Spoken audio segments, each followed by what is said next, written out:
Soul Live love and greetings.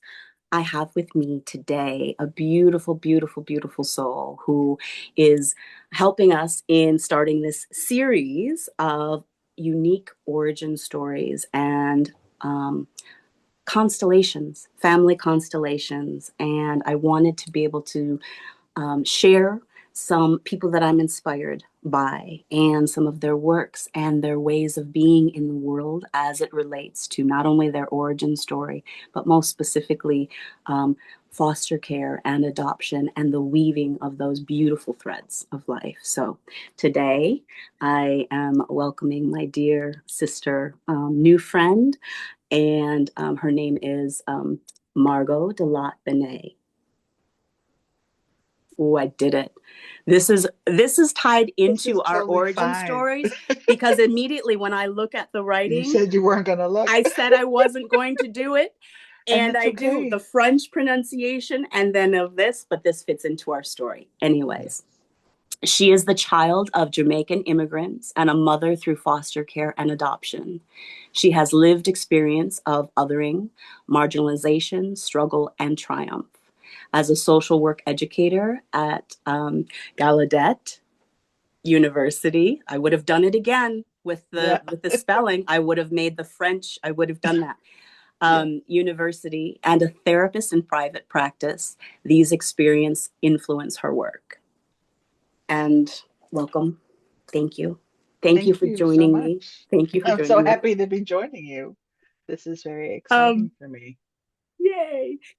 One of the things, and I would love to simply, I have an introduction that is longer that I will add later about even the story and adoption constellations. This is not my story. My story is on the blog, Hmm. along with many other references. But I wanted to speak to you first. And I have, it's the gift being able to speak to you first because your poem, you're a poet, you're many things. You're mama, your daughter, you're all of these things.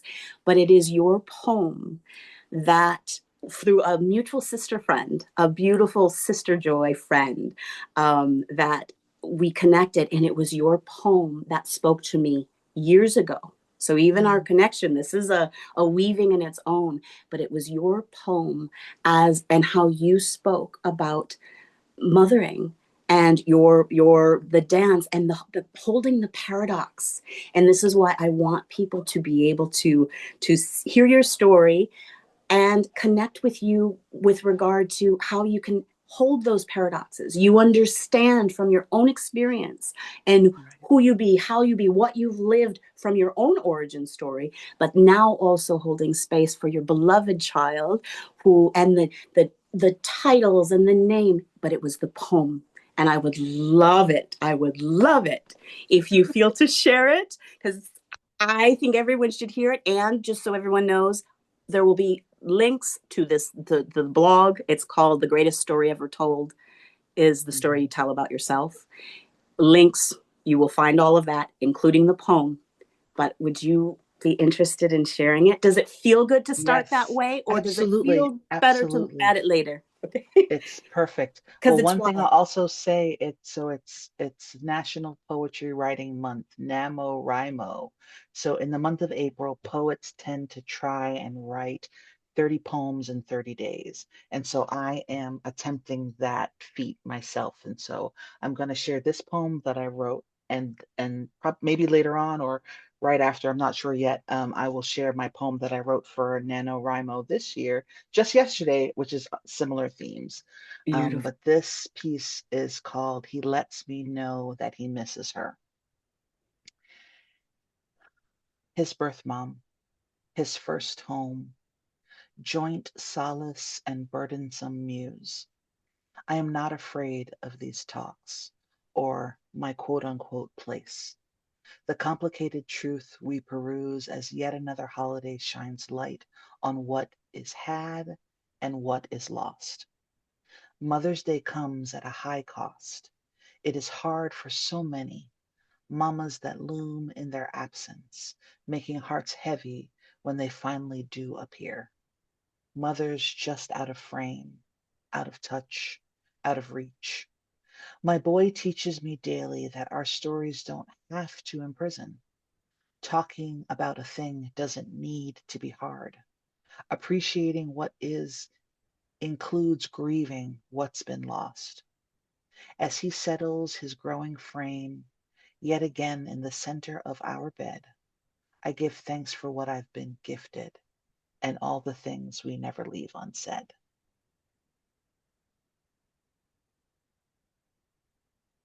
Let's just take a moment because for anyone listening as well, it goes straight to the heart. It goes straight to the heart.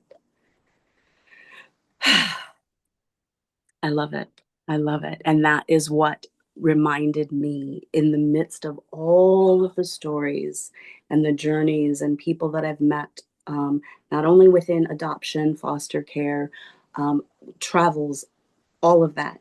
It's that you can hold the paradox and the conversations don't have to be hard.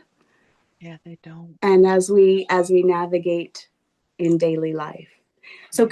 can you start, just let's go to your origin story. Let's go to your, I keep thinking of Trinity roots in the sense of we've got where we're from, we've got our bloodline, we have our land that feels closest to our home and soul, but then there's also where we make home with where we've been planted and what has been our life story and what has been lived.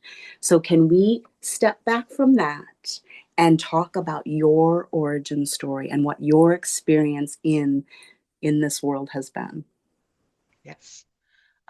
And my origin story of of also where how I was raised or where I came from, Where absolutely. you're, I want it to Hmm. be whatever feels that whatever wants Whatever to comes. flow, because Yeah, that also can change also at different spaces that's and true. time. So That's I, true. So in this moment now, I am very rooted in the fact that I am a first generation American because both of my parents were born in Jamaica and I was born in Queens, New York. And but we spent every summer in Jamaica with my grandparents. And so like it was just very clear that we were not just of this place, of the American place, that there was something else that we could leave and go to. And leaving America is something that I pride myself on, like at least every other year. Like I have to breathe somebody else's air because this place can be very stifling. Um, but I was born to Jamaican immigrants that came to the US in 1970. Um, and when my mother was pregnant with me, she knew that her marriage was falling apart. And so she tells me the story of crying on her belly and but saying like, baby, it's not you. I'm not upset about you. I just know that you're coming into a situation that just doesn't feel really good. And so, but she's like, I need you to be my big girl. And so from my parents got divorced when I was 2, and from age 2, I had to be like a big girl. And I think my mom, she tells a story of also that once when I was 4, I was like cranky about something, and she was like, "Oh my gosh, you're still a baby." Like in her mind, I had to be this big girl, and then she's like, "Oh yeah, that's right, you're a baby. So sometimes you're just gonna be fussy, and so that's okay, too." So grew up in a single parent household. Um, I I had an auntie that had twin boys by herself, single parent. And so I just thought that that was my story too. So I was very clear. I knew that parenting was my story, and I just had a feeling I was going to do it by myself because I knew it was possible and I saw it and I didn't see a problem with it. It was just one way of making family. And so I originally moved to DC to go to college. And then I stayed, like I knew, like, oh, DC is home. I knew I wasn't gonna go move back into my mom's house. Like once I went to college, I was like, yeah, I'm kind of done. I'm kind of grown. Like we have a great relationship, but I just knew like this is your home and I need to make my own home. So DC became my home. And even though I would travel, I'd always come back. Like I did a year and a half in South Africa doing volunteer work because um, I was interning with Amnesty International in the US. I wanted like a Peace Corps like experience, and I ended up kind of making that happen in South Africa.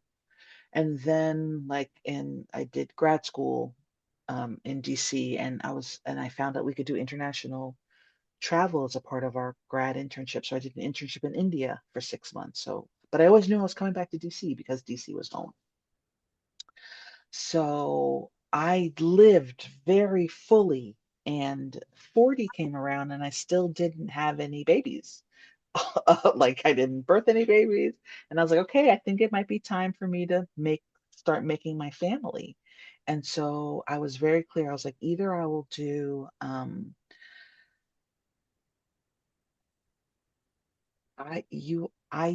what interuterine I IUI do. yes, not IVF, but IUI is like intrauterine insemination. So it was just like yeah. So I thought I was gonna make a baby, or I was going to do foster care or adoption. But I was like, I'm going down both of these roads at the same time, Yeah. and whatever happens, happens. So I did my training. I did, and because I was at the time, I was a single mother. DC requires that you have a backup foster parent just because things happen. You might get Right. sick, the baby might It's need not. something, somebody else needs to go to an appointment. So, and I had shared the documentation with about six of my friends, and only one completed the paperwork, my friend Aaron. And he has been an amazing uncle to my son since he arrived, since David and I started making family. So, so the foster care adoption route is kind of what started to fruit. DC is really good at training because they let you know, they're like, get very clear about what you're looking for. Like, don't just say yes to everything because we don't want any children to be in care. So we're gonna send you everybody. Even if you say, I would really love to work with a 13-year-old, they're gonna offer you a 2-year-old. Or they're gonna offer you in DC, you can be in foster care through 21. So you might get an 18-year-old. Okay. Okay. I Yeah. didn't know. Yeah, DC, because you never stop needing your It's family. true. And even the reality of like 18 and you're an adult, it's like, Yeah, wait a yeah. minute. Although, so now I'm going to go to these two sides of the paradox because one, first of all, when your mom was speaking about, she was connecting with the soul of who you were, the spirit of, but Yes. she's only two, right? So there's Hmm. that. There are some energies, and because we're all different, we all have different stories, and hence how you navigated your life, and also saying, no, I'm ready to be a mother, and this is that's the spirit and the ancestral. To me, it's an ancient knowing that is connected Hmm. to who you are. And then at the same time, you're bringing in this reality that in DC, you can still be a foster parent of a 19-year-old. So here Of a again are 19. the two sides of that. Okay, so and Yes. you're right. It's like you're not 18 and you're an adult, but some. I mean, I was probably similar because of certain things. I was like, I'm out of here. I'm going. It was Hmm. the world is my oyster. But there are certain souls that I think call forth these Yes. ways of being too, and very unique Hmm. in that way. Okay, Yeah. okay. So I DC was very, no, not interruption at all. DC was very clear. They're like, make sure that you're clear what experience you want. And for me, I don't think I needed one. I know that newborn babies there's like the longest waiting list. Everyone wants a baby, baby, baby because they think, oh, these older children will be troubled and traumatized. They're going to be traumatized and troubled even as a newborn baby too. So you just have mm-hmm, either you want a mm-hmm, parent or you don't want a mm-hmm, parent. mm-hmm, But for me, I was just like, potty training. I don't know if I need it. I don't know if I need it. So the mm-hmm, age range, but I still might have to deal with it depending on what trauma the child is experiencing. mm-hmm. Um, and I guess I should also say that I'm a social worker and I knew that, and I'm a social worker who has worked with young people who were in foster care. So I knew the realities of foster care in DC because we had a lot of them that would come to our runaway and homeless shelter in DC, where I worked for many years. And so, like, I had one young lady who wasn't always running away from her foster mom's house because she's like, they don't care. They just want the money that they get from DC government for caring for me, but they are not caring for me. We had a young man who's it's very similar experience as well. And that's not so uncommon. Mm-hmm. But so I knew that whatever child I was providing a home for, it was going to be, they do have official therapeutic foster homes where you are like, it's like a therapist experience in your everyday. And I was just like, that's the experience that I'll be giving to this child just because of who I am and how I show up You in the are. world. Um, and so, yeah, I didn't need potty training. So I said, okay, from age 3 to age 7 was the age range that I wanted, or 3 to 10, I think was the age range that I gave. The first child that they were like, hey, can we place this 13-year-old with you? No, you can't. What about this? I think it was even older. I think it was like a 16-year-old. And I was like, no, three Mhm. to 10 is my age range. And Mhm. so when David came to me, he was 4 going on 5. And the funny thing, they said that I was going to get a placement, but there was no confirmation of what day or when. Like the placement is coming soon. And it was my high school reunion that weekend. And I was like, am I going out of town or I'm not going out of town?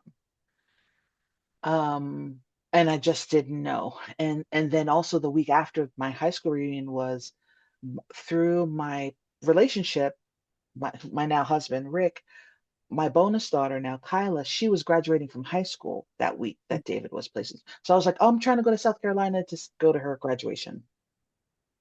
And so I say as much to my social worker, like, well, can he come with me for the weekend and then someone else take him? And then when I come back from South Carolina, he can come with me again. And she's like, no, that's not how parenting works. You Yeah. don't check Yeah. in and check out your children. And I was just like, oh, okay. Yeah. So, um, With a big yeah, welcome. It was like a yeah. big welcome. Welcome to welcome to motherhood. Welcome. Yes, and my partner at the time, or my sweetheart at the time, Rick, was just like, so many tickets have been like wasted. Like so many trips haven't happened because somebody gets sick, or like it's okay. Like it there'll be other experiences that you will have. It's a-okay. So my little boy David we became family in June, and I decided that I was going to have him call me auntie. So I was Auntie Margaux because of his age, I didn't want him to feel like he had to play favorites or make a Mhm. decision or Yeah. say mommy to someone who's a stranger. So I Yes. was just like, just call me Yeah. auntie. Everybody's got aunties. Yeah. It's respect. It's Yeah. beautiful. And holds space for the all and allows it to be led by them also in Mm-hmm. that, by saying, I'm Right. not trying to take the place, which I've heard over and over from ones that it's like adoptees or even in foster care. It's like, you're asking me to honor a contract that I didn't sign. So I from the didn't get go, sign. yeah, from the get go, you're saying, I will be auntie.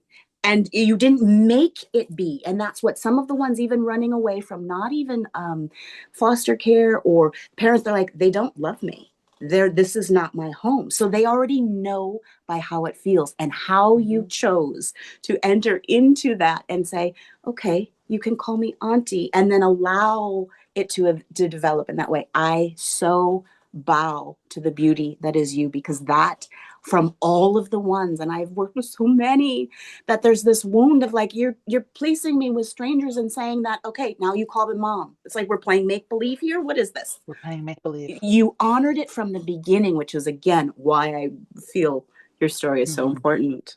Okay. Thank you. Yeah. And I told it as much to his Auntie. birth mom too, that like I am auntie and I am a part of your team. Like Mm-hmm. I was Mm-hmm. very much on the first goal for any foster care placement is reunification. That's the Mm-hmm. goal. We want you to go back home.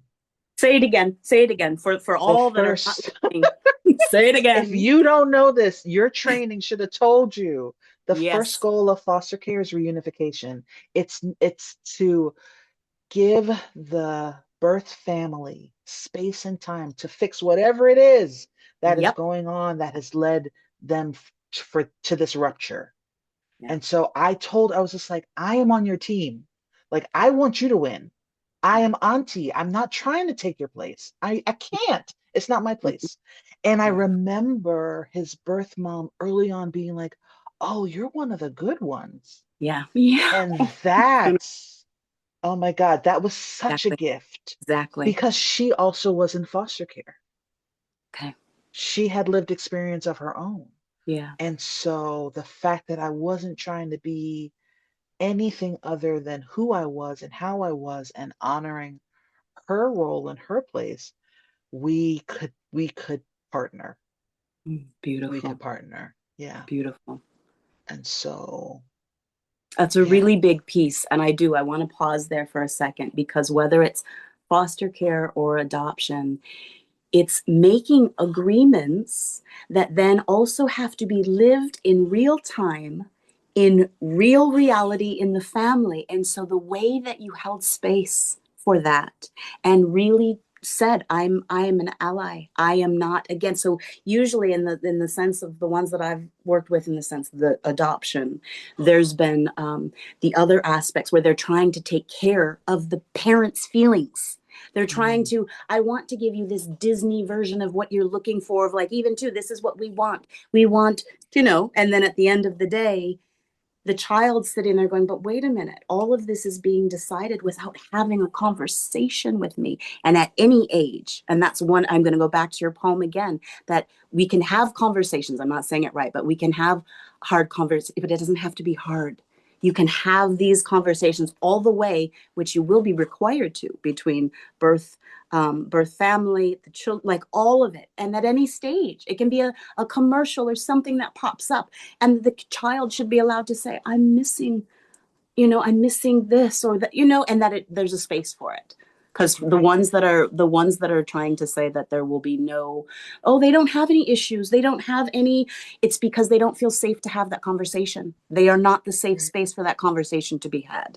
So Right. again, I I honor you. Mhm. And we have these folks that have already gone through a trauma. Like I don't care what adoption is a trauma, foster care is a trauma. Like it's we have folks that have gone through trauma who are then responsible for caring for the feelings of big people.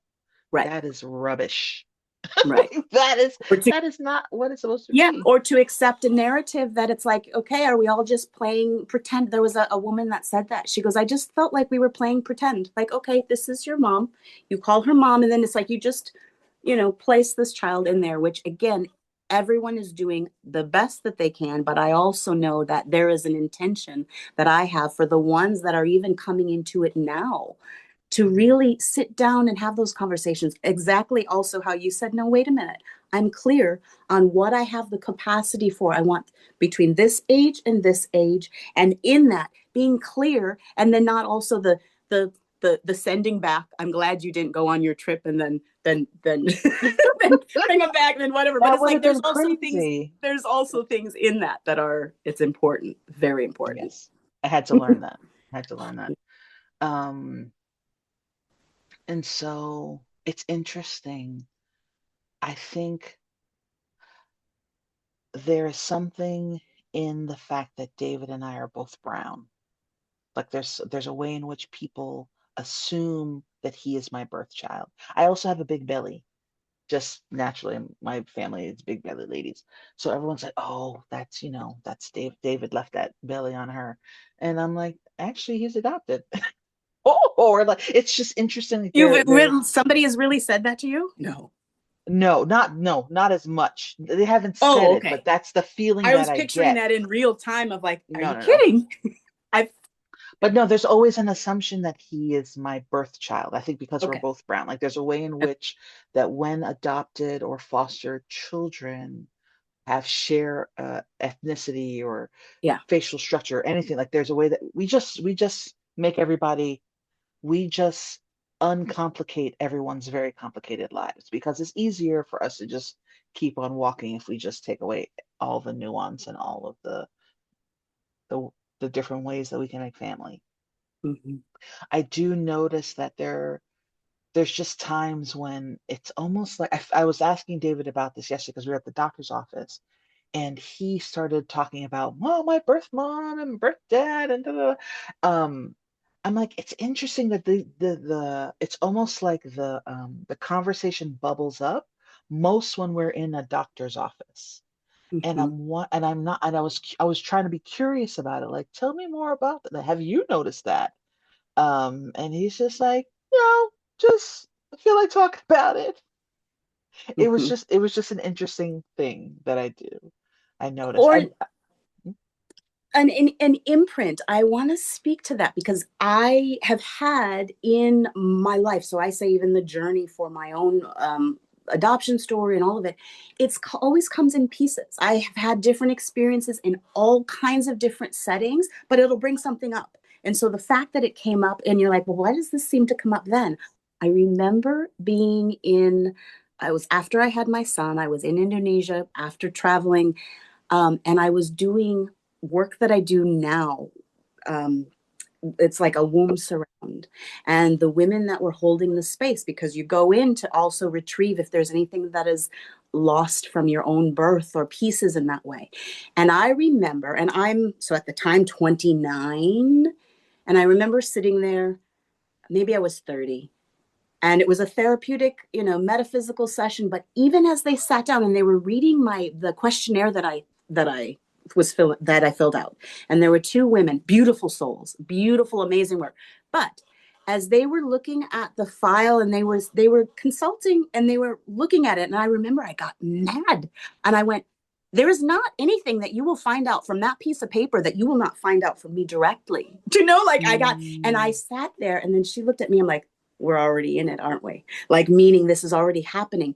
Someone's sitting there with a clipboard, and and that energy somehow, or even from the stories of like, well, your file said, and the social worker said, and so like it was a file. It was connected to here's a file, and then the two of them were sitting there, and it was for rebirthing and metaphysical work, but just the file itself, I was like, whew, and there it is, which is also the mm, gift and the opportunity for it to come up. So when you said he's, it's like, well, mm, why does it seem to come out? Okay, maybe in those settings, and then or the number of times having to go to whether it's a doctor or here's the paperwork, and then here's the bubbling forth of his stories of like my birth mom is something. It's like it comes up sporadically, which is why yeah.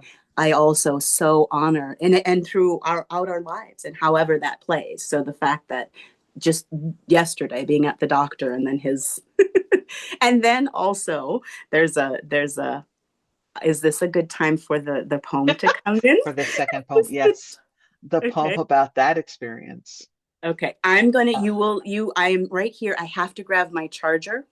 okay, So I'm right here and I'm here, but I have to plug this in or we will be cut off before time. So got it, there's my got it. All right. Um, the next poem, so as a part of the National Poetry Writing Month exercise, this is my poem number 23 of 30. Um, and so the poem is entitled How They See We. The family of adoption is full of pitfalls and quicksand, words getting twisted, feeling trampled as new roadways of language are paved and exposed. Today it was a seemingly simple question about whether my son was premature or carried to term. No memory of his gestation is in my body or mind. He also has no idea of his arrival on the road to this time. We could ask his birth family, but answers are sometimes slow, incomplete, incoherent, and discreet, and never in the time they are needed. This all seeded questions in the mind of the doctor. So, are you the guardian or the foster mom? No, the adopted mom. Oh, I see. But do you really? When we are still trying to make sense of the landmines you make us of the landmines that make us we.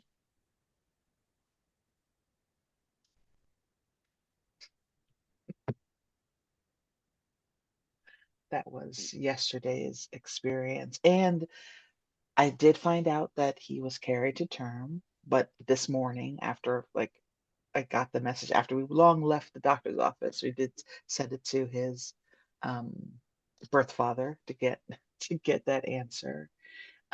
But I think something that came to me as we were talking about like how one of the reasons why David went forward with not with reunification, but with going to adoption is because he had a lot of medical stuff happening. Like he had, um, yeah, there were just medical issues that had come up that needed to be addressed. And so we did have a lot of doctor's appointments. So that I think that was like a, with me was where a lot of involvement with the medical institution happened. Yeah. And so I think that might also be why, like, Yeah. The forms and the questions and the the, forms and the yeah. questions and the yeah Yeah. might bubble up more in those spaces. Yeah. How, so I know just from even who you be and how you write, I know his lived experience is of, I just see these huge arms coming around, Mm. and not only your own, but I feel it in your village, your community. I feel it. Does he ever address things on his own and bring them up in the sense of like even after yesterday? So he was, he was going off and here's all of this. But are there moments where he comes and he has different things that you different questions that kind of go, oh, I don't I don't know. And then you have to have that conversation with his birth family, his Yeah. mother, Hmm. not also his Hmm. father, right? His birth mother. His birth mother and birth father. Yeah. Yeah, we open communication is kind of the way that we live.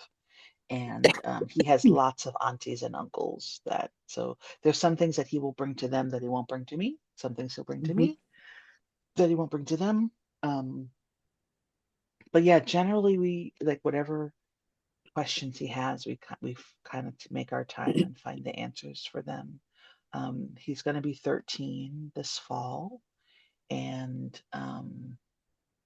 there is a lot of research and writing and articles about how puberty tends to be, it's hard for everybody, but it's exceptionally hard also, or can be exceptionally hard also for those that have experience with foster care and adoption, just around like changing bodies and emotional and just like just wanting answers about like what will I be as a younger or older younger adult, that kind of Mm-hmm. thing. And so having lots of questions. Mm-hmm. So we're open. I'm curious. I'm curious to see what kind of a teenager he'll be. Like there's, I think he's going to be a bit broody of a teenager because like even now, like when something is bad, it's so bad. When something's good, it's so good. So he's got lots of drama, and everyone's like, because you're so dramatic. I'm like, yeah, yeah, I get it. I get it. Yeah. But yeah, so yeah, but he doesn't have any qualms about like just saying, hey, I'm really missing my birth mom tonight. And Yeah. I'm like, I miss her Hence, he lets too. me know that he misses her. Do you know it's Yeah. it's been part of it, and that had to be years ago because I remember Hmm. at the time I think I was in. This had to be years ago that you wrote that. Yeah. So from very young, that was his Yes, from comfort very level. young. But I Hmm. want to speak to the fact of, so you with puberty, but then also from the realms that I'm in, pregnancy and their own family making is another one where then all of a Hmm. sudden, and I'm a prime example of like I had to be physically during my pregnancy in the places that I knew from my little folder. Oh, this is her biological, this is where. So I was like, Hmm. okay, well, I'll just go to those countries in the sense of being on the land because I do receive a lot.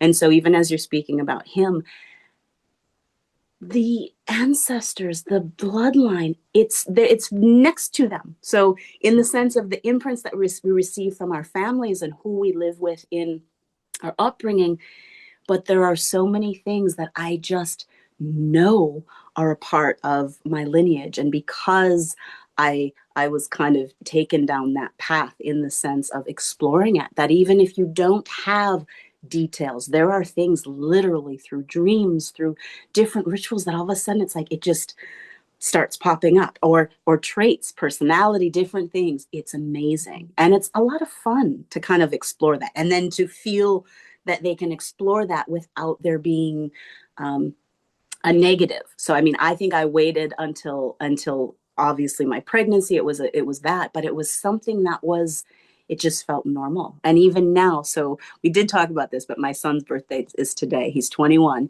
but he's going for Wow. Ethiopian food Nice. for his birthday dinner, and brought his lover, his friend, a Berberi, and just in general, his first tattoo was his name in Amharic.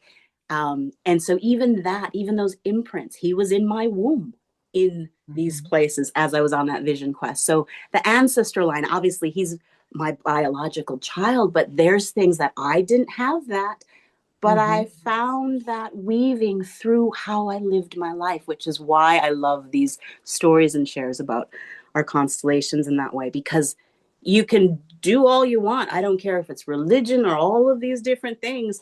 What is in them will come out. And who Right. is in them in the sense, and and not just the trauma and pain. There's amazing gifts and things that it's like, well, why are they, it's like if they piece it together later, if they choose to, but even so, there's a joy in that unfolding. And I also Yeah. see the joy when you're saying you're witnessing him in his becoming and his being.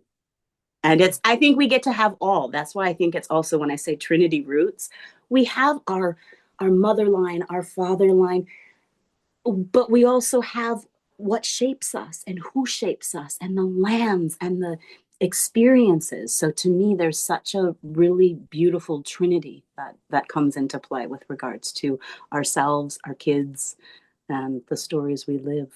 Yeah. Yeah. I tell him he's one of my best teachers, one of my favorite teachers.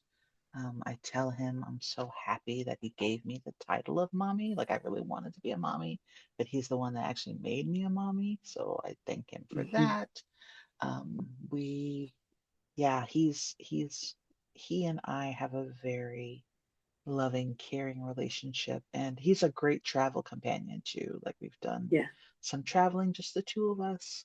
Um, and so yeah, I love yeah, him to bits. And through yeah. marriage, I have a bonus daughter Okay. who is in her 20s. And so, but it's interesting because there was a disruption. At 13, she was moved from this area to South Carolina, like with only like a week's notice. And that Okay. led to a disruption between my husband and her, as Okay. in like this formative time in her life. There's a Hmm. piece of her that feels stuck at 13. And so Okay. I feel like in many ways I'm parenting that teenager as I like Okay. support her through kind of navigating, understanding unconditional love. Um, I think she doesn't quite get it. Um, and we're working on it. We're working on it. And And so yeah.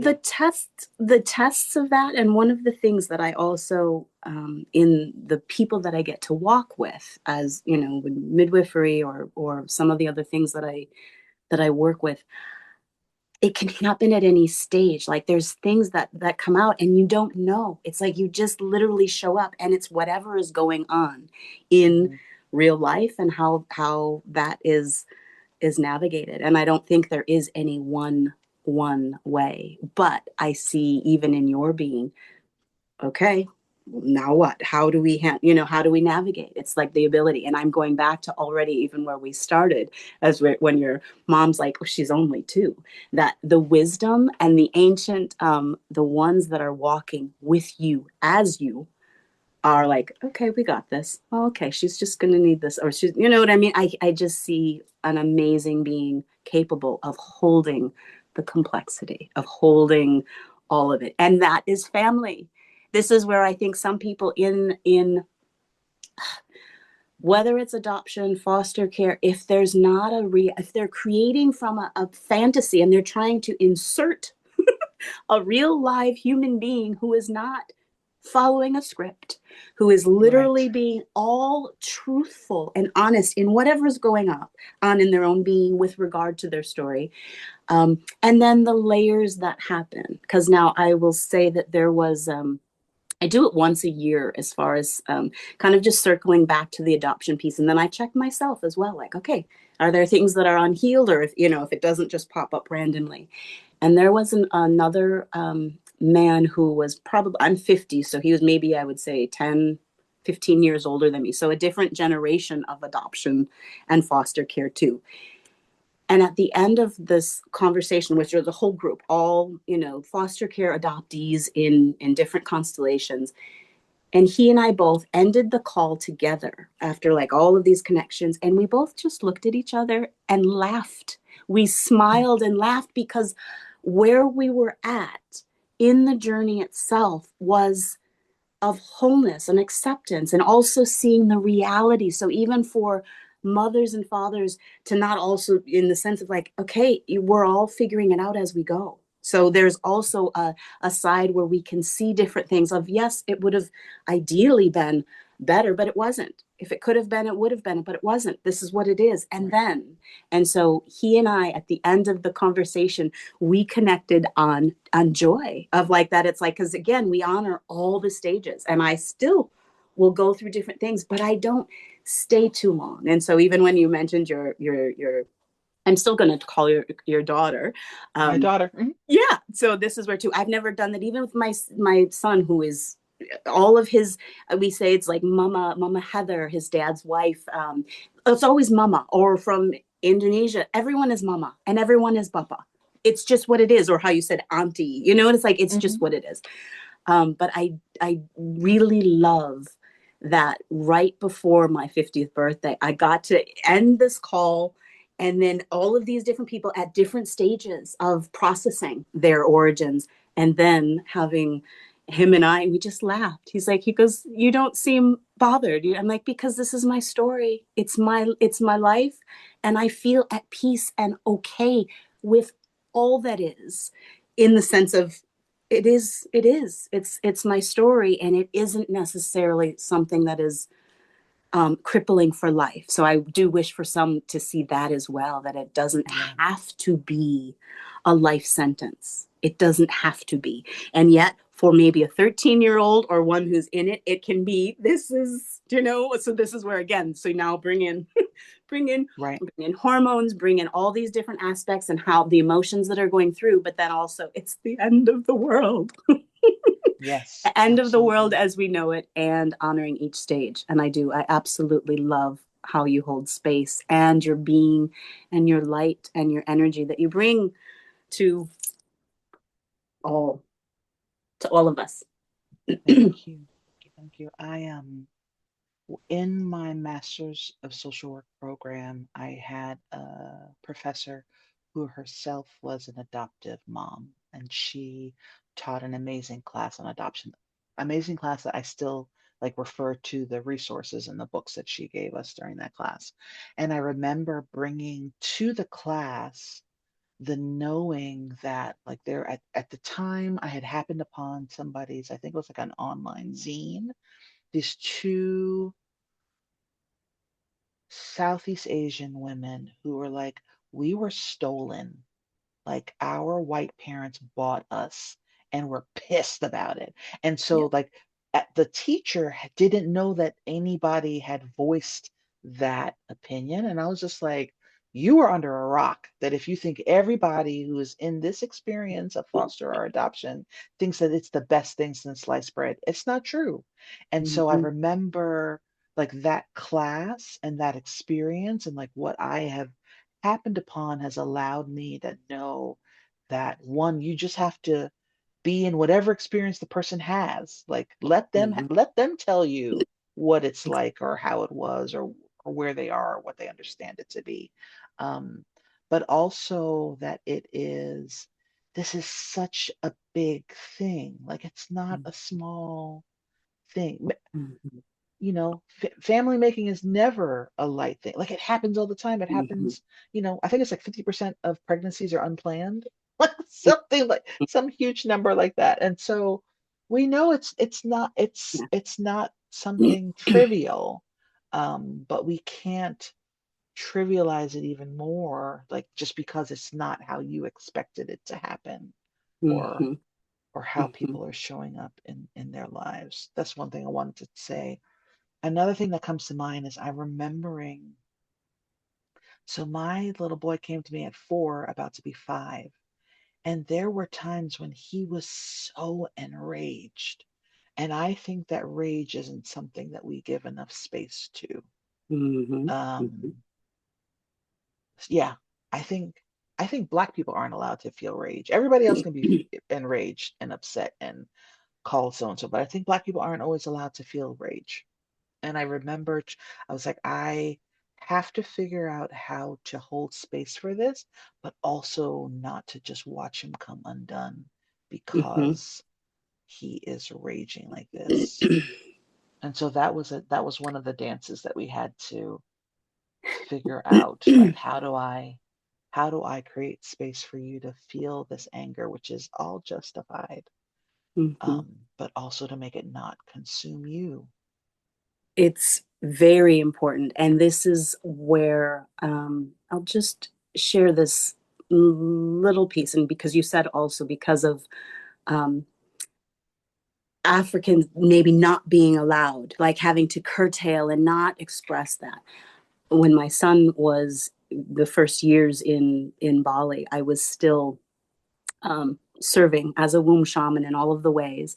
But one of my trainings and foundation in my 20s, and still to this day, I facilitate trance dance where ones can literally, there's emotions, and I'm holding space for adults to allow whatever wants to come out. And in a room full of people, loud music, blindfolded because nobody can, you're in your own journey, there's this release, and just to move it through screaming and yelling or dancing, and the music is so loud that you can't even, you won't even hear the person next to you.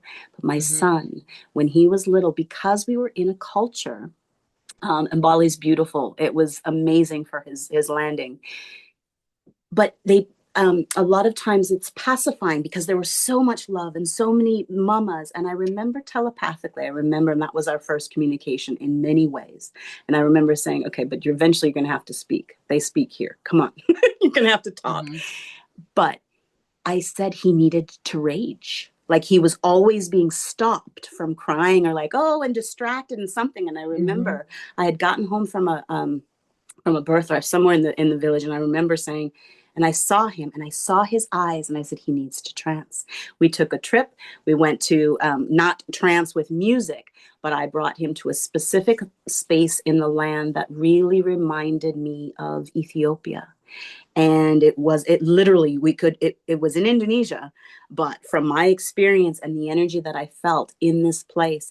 And I remember I looked at him and I kind of, it was like, are you ready? And he was only 2,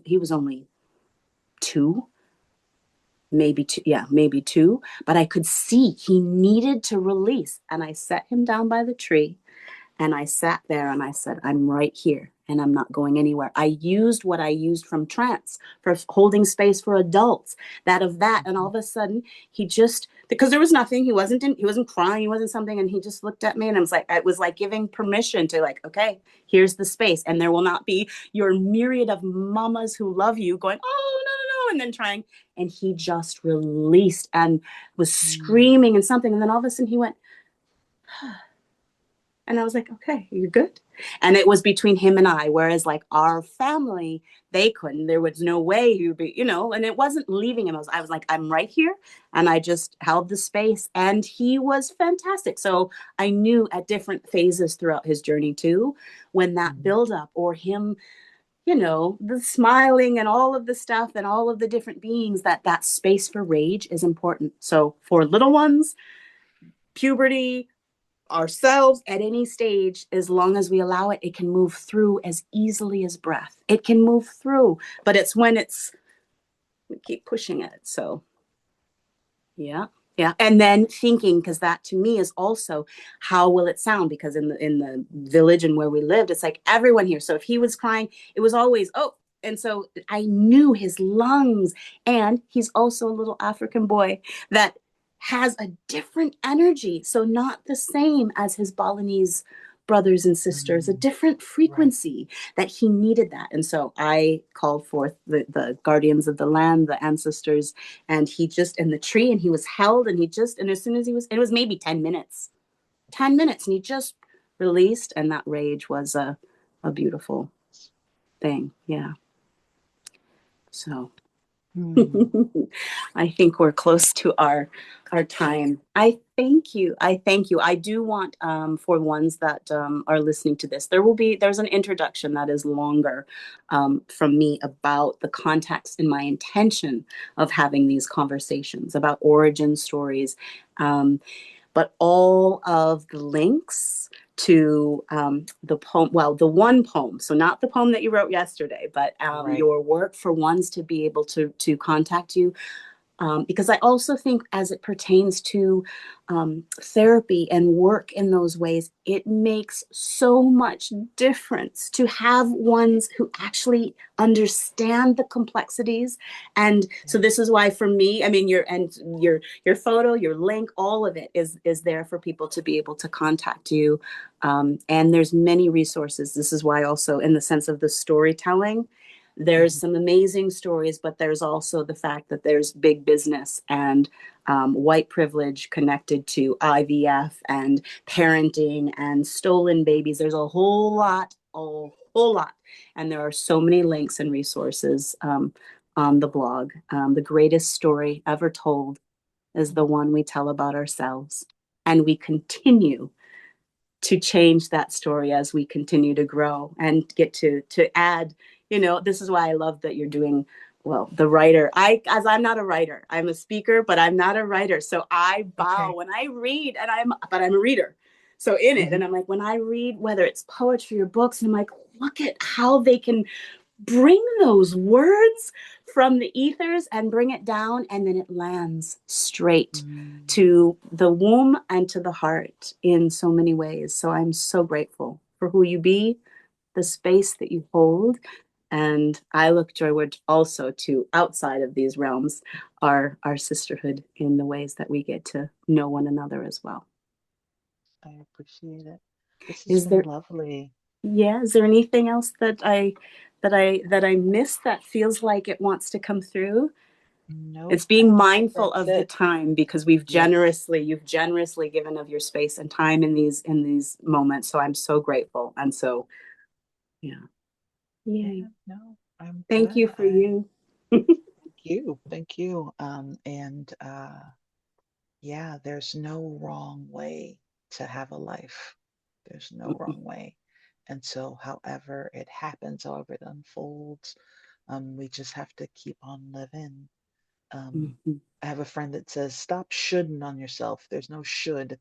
I love Just just live. Just live. it. And Hmm. so that's I celebrate that.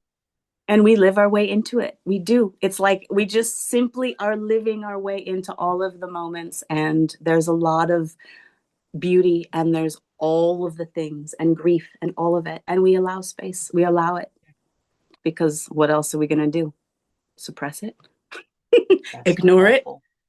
It's not Then we helpful to see what anybody. happens. Then we see what happens in our world when that happens. So I Mm. feel in our little corner as well that there's just so many beings who, when you hear, you would never know. That was a thing that came through at one point. Someone said, I would have never known what your origin story, what, like, you wouldn't know sometimes, because you see the work of transmutation.